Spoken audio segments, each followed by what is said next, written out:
So we make a very beautiful, nice, crunchy baguette. Where's my salt?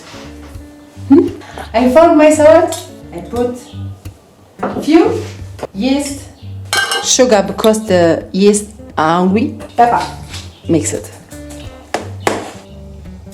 We can give them a shot.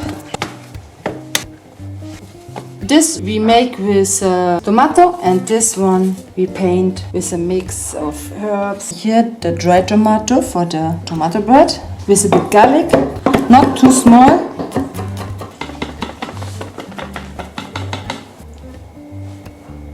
The smell, oh my goodness. Even how it looks. Wow. So we let it grow 10 minutes, 10-20 minutes, and then it comes in the oven. Now we put it in the oven and let it 10 to 15 minutes inside.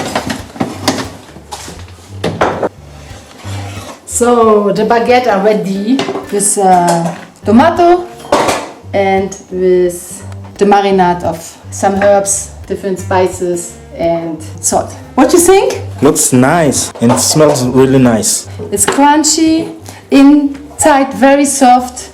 Done.